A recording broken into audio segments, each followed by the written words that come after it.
tout sauf assez.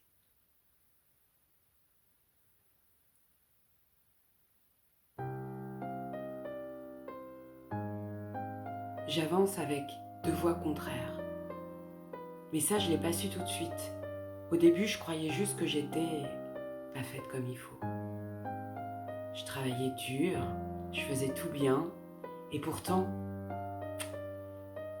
le doute collait à ma peau comme une seconde sueur. Un compliment, je le renvoyais aussitôt comme un ballon brûlant. Une réussite, je la rangeais au rayon chance. Jamais au rayon valeur. Parce qu'au fond, je croyais pas seulement que j'étais pas assez. Je croyais que j'étais pas une bonne personne. Tout sauf assez. C'est ça, le sabotage intérieur qui colle à la peau. Peu importe ce que faisait la parfaite, c'était jamais assez bien. La parfaite, elle ne s'est pas inventée par un caprice. Elle est née pour compenser l'horreur. Elle s'est dit, le monde n'acceptera jamais ce qui s'est passé, alors je vais surjouer.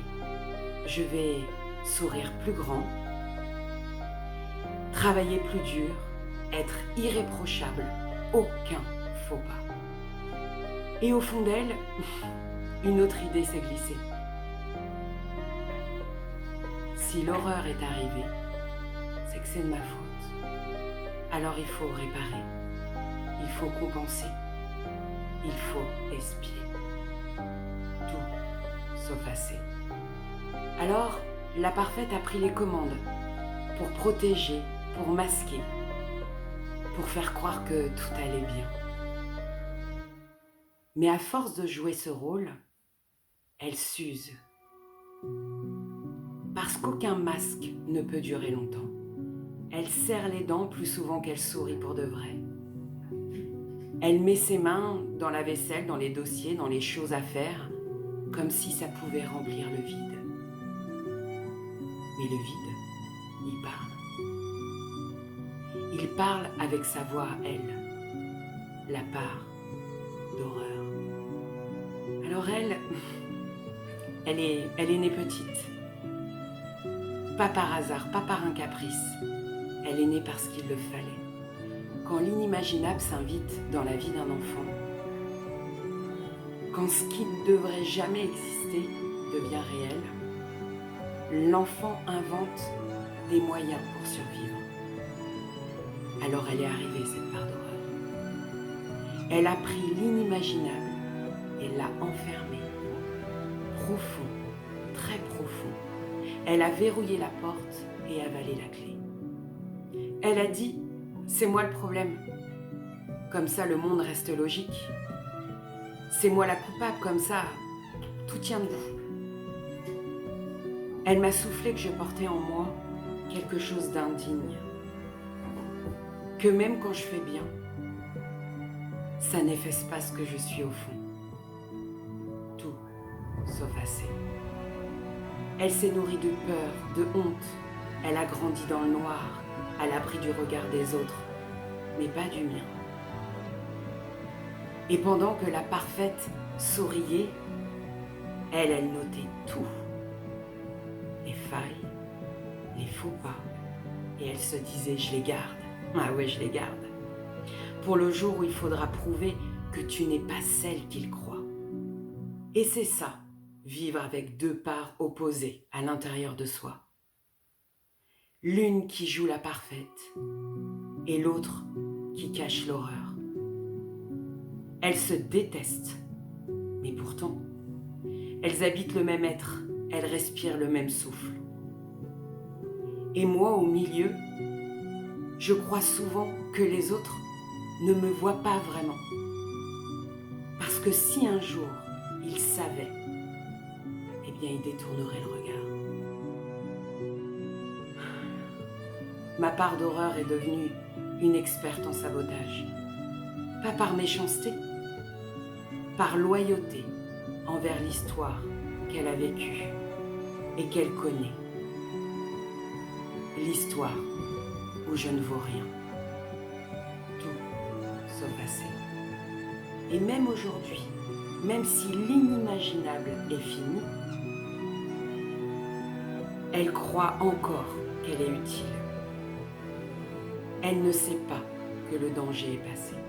Elle vit comme si chaque compliment était un piège, chaque regard un jugement, chaque réussite une bombe à retardement. La détecter, ça a commencé par repérer quand moi je minimise, quand je m'efface, quand je me freine en plein élan et quand je baisse la lumière sur moi. Et c'est dur, je vous assure c'est dur ce sabotage intérieur, de se couper les ailes juste avant son envol. Dur de ne jamais se sentir assez, même les jours où la parfaite frôle la perfection. Parce que je me répète que je ne suis pas faite pour ça, pas faite pour réussir, pas faite pour recevoir, que je serai jamais à la hauteur, même de moi-même. C'est comme vivre derrière une vitre sale. Tu vois la lumière, mais elle t'atteint pas vraiment. Alors je reste là, pas pour m'effacer, pas pour la faire taire, juste pour le dire, je sais que tu crois me protéger. Mais aujourd'hui, je peux me protéger autrement. Tout sauf assez. Alors je vais à la rencontre de cette part d'horreur. Cette part me demande de plonger en elle. Et à ce moment-là, j'ai l'impression de descendre dans les entrailles du passé. Un passé qui reste toujours présent en moi. Et c'est noir. Et c'est lourd. Mais je dois la suivre. Je ne peux pas faire autrement. Je dois la suivre si je veux la comprendre et si je veux me comprendre. Et elle parle quand j'ose m'approcher. Et plus je reste en présence, plus son regard change. Alors, j'en conviens, c'est très subtil et c'est vraiment pas glamour. Mais c'est comme si cette part qui portait l'horreur, elle n'était pas vraiment l'horreur. Elle garde en mémoire le rejet, elle garde en mémoire l'abandon, mais elle ne sait pas encore qu'elle peut être accueillie. Peu d'amis proches l'ont entrevue, parce qu'elle se présente quand elle est vraiment en confiance. Et cette petite fille terrorisée, honteuse, recroquevillée, qui se sabote pour ne pas exister trop fort, au fond, en fait, elle demande juste à être accueillie. Alors je l'approche doucement, je la laisse parler et j'essaye de ne pas perdre pied. Tout sauf assez. Et ça, c'est le début. Et c'est déjà beaucoup. Il n'y a pas de recette miracle. Déjà, avoir mis des mots sur ces deux parts de moi, c'est déjà immense. Savoir les reconnaître, comprendre quand elles agissent et quelle histoire elles racontent de moi, c'est immense. Et dans ces moments-là, je sentirai pour la première fois que je n'ai plus à me protéger de moi-même.